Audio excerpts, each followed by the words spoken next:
Siwr i chi erbyn hyn, gobeithio i chi fwynhau'r Nadolig, gobeithio i chi gael amser wrth eich bodd. Mae Gwyl San Steffan yn dilyn y Nadolig, ac mae Gwyl San Steffan wedi cael ei enwi wrth gwrs ar ôl Merthyr Cristnogol cyntaf yn ein gwybod amdano, sef Steffan. Mae'r hanes amdano fe'n ymddangos yn Llyfr Actau'r Apostolion. Mi roedd Steffan, fel mae enw fe yn awgrymu, Stephanos, yn roegwr o ran iaith a diwylliant. Falle bod e wedi cael ei eni a'i fagu ym Mhalesteina, ni ddim yn gwybod. Ond o ran iaith a'i diwylliant, mi roedd e yn roegwr.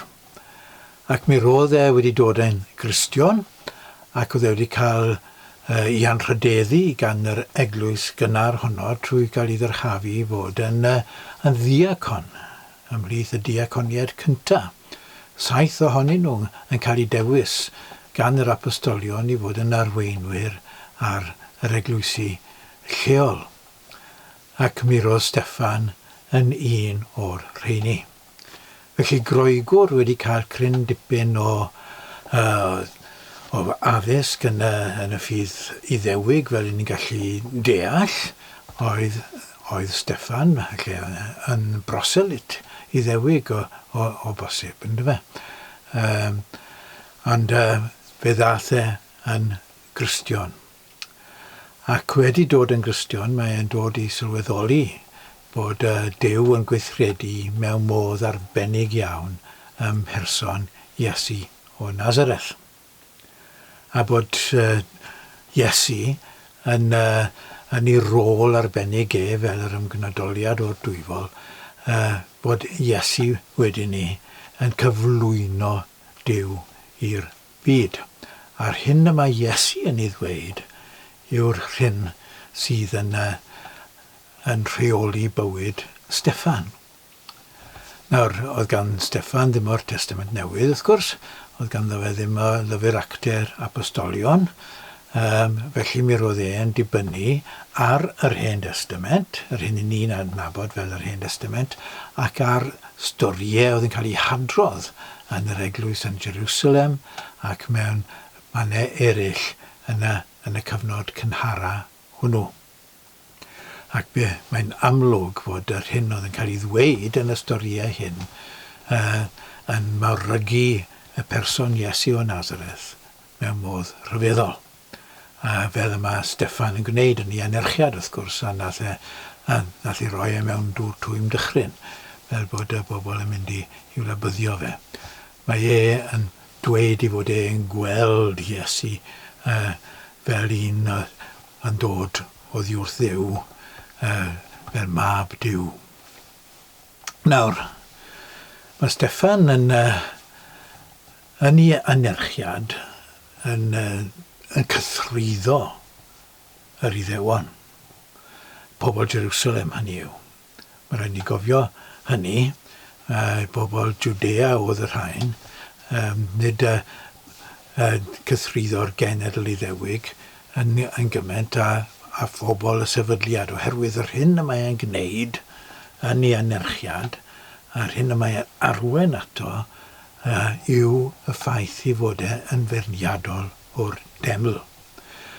Dyw'r deml, does dim angen y deml. Mae e'n edrych nôl drwy hanes yr Iddewon, nôl i'r dechreuadau yn 10, oedd dim teml gan Abraham, oedd dim teml gan Moses, yr arwyr mawr Iddewig yma o'r gorffennol.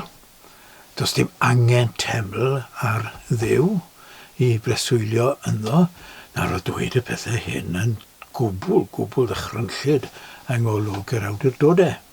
A'r bobl oedd yn ymgyfoethogi o waith y deml, a'r bobl yma oedd yn a vested interest yn y deml ac yn y blaen. Pobl fel y Sadduceaid, a'r Phariseaid, a'r Sgrifenyddion, ac yn y blaen, a hyd yn oed y gwleidyddion fel yr Herodianiaid ac ati. Mi roedd nhw gyd yn rhan o'r drefn hon. ac mi ro'n nhw gyd yn rhan o'r drefn oedd yn gormesu y clodion ac ati. Ac mae Steffan yn sefyll o'i blaenau nhw ac yn gweud bod trefn nhw yn wrong, bod eu trefn nhw, bod dim angen y deml. Nawr, o dweud hyn wrth y bobl oedd yn credu mai y deml oedd y peth pwysicaf oll yn ei crefydd ac yn ei ffydd yn beth ofnadw. Ond os ydych chi'n cofio, dyna un o'r rhesymau pam croeshoeliwyd Iesu. Dyna un o'r cyhuddiadau a ddygwyd yn ei erbyn e. Dyna fel o'n nhw'n dehongli gweinidogaeth Iesu ar hyn oedd Iesu'n ei bregethu. Oedd ei fod e'n ferniadol o'r deml ac yn dweud ei fod e'n mynd i dynnu'r deml lawr, i ddinistrio'r deml. Dyna oedd y cyhuddiadau yn ei erbyn e.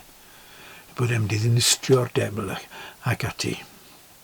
Nawr, oedd Steffan yn cael ei ddehongli yn yr un modd gan ei wrthwynebwyr a gan yr Iddewon.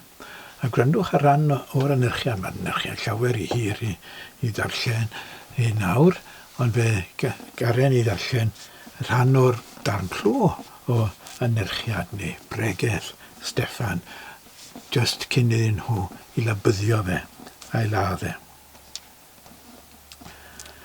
Dyma beth mae'n dweud. Yr oedd pabell yr ystiolaeth gan ein hynafiad yn yr anialwch. Mae hwnna'n ddiddorol bod e'n dweud ein hynafiad, achos ffydd a chred oedd yn bwysig i Steffan, ac oedd e'n uniaethu hunan gyda'r unig gwir Dduw, ac yn gweld hunan rhan o bobl Dduw, felly. A dyna fel clysynau edrych ar bobl eraill yn ogystal. Ein hynafiad. Fel y gorchmynodd yr hwn a lefarodd wrth Moses i fod i'w llunio yn ôl y patrwm yr oedd wedi'i weld. Ac wedi derbyn yn ei trod ath ein hynafiad a hi yma gyda Joshua, wrth iddynt oresgyn y cenhedloedd a yrodd Duw allan o'i blaenau. Ac felly y bu hyd ddyddiau Dafydd. Cafodd ef ffafr ger bron Duw a desyfodd am gael tabernacl i dŷ Jacob. Eithir Solomon oedd yr un a adeiladodd dŷ iddo, y deml hynny yw, ond nid yw'r goruchaf yn trigo mewn tai o waith llaw, fel y mae'r proffwyd yn dweud, yn nefoedd yw fy ngorsedd, ar ddeiar yw troedfanc fy'n rhaid. Pa fath di adeiladwch i mi, medd yr arglwydd, ble fydd fy ngorffwysfa? Ond nid fy llaw i a wnaeth y pethau hyn oll. Sôn am y cread i gyd, wrth gwrs, y mae e'n gwneud yna. Duw yw'r creawdwr sydd wedi dod â popeth i fodolaeth. Mae ewch law. Dim eisiau teml arno fe i drigo ynddo. Chi rai gwar galed a di enwaededig y galon a chlist. Yr ydych chi yn wastad yn gwrthwynebu'r ysbryd glân, fel eich hynafiad felly chithau. Prin o'r proffwydi na fi'ch hynafiad yn ei erlyd. Ie, lladdasant y rhai a ragfynegodd y fodiad yr un cyfiawn. A chithau nawr, bradwyr a llofruddion fiolch iddo ef.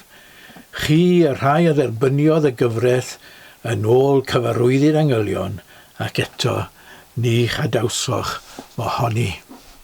Os i gweud hi, dyna i chi weid di flewyn ar dafod, dyna chi ddweud heb unrhyw fath o ofn yn agos iddo fe.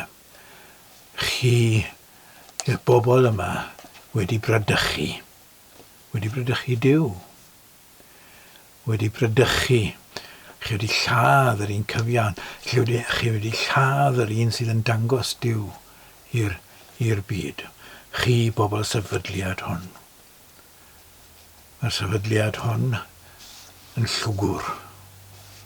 A dyna beth oedd Iesu'n gwynd fe amser ath mewn i'r deml a troi byrddau y rhai oedd yn masnachu yno ac yn ei hala nhw gyd mas a dweud bod nhw wedi troi'r lle a dyfynnu Jeremia yn ogof lladron. Ie, Steffan wedi deall hi. Ond i ni ddim, wedi ni. So ni wedi deall hi, i ni'n darchafu'r allanol, i ni'n darchafu adeiladau o waith llaw. O'n i wyddwch mae teml ddiw ydych, medde Paul. Amser bod e'n sôn am y bobl. Y bobl yw teml ddiw. Y person hwn yw teml ddiw. Y Dyw yn trigo ynom ni. Ynom ni unigolion. Ynom ni y gymuned eglwysig. Dyma y deml mewn gwirionedd. Ie, lladdwyd Steffan oherwydd fod e'n dweud hynny. Yn ei ffordd, lladdwyd Steffan oherwydd bod e wedi cythruddo y rhai oedd yn ymelwa. Y rhai oedd yn gwneud arian mas o'r drefn fel oedd ohoni. Y rhai oedd â grym a statws yn y drefn honno. Y rhai oedd yn hunan bwysig a balch o dan y drefn honno. A wedi cythruddo nhw. I ni, fi'n ofni, yn rhy llywaeth i wneud hynny, ynddi ni. Ond mae rygwn Steffan am ei ddewrder ac am ei dystiolaeth dros ei arglwydd. A boed i'n unne fod yr un mor ddewr fel unigolion ac fel eglwysi. Er mwyn Iesu. Amen.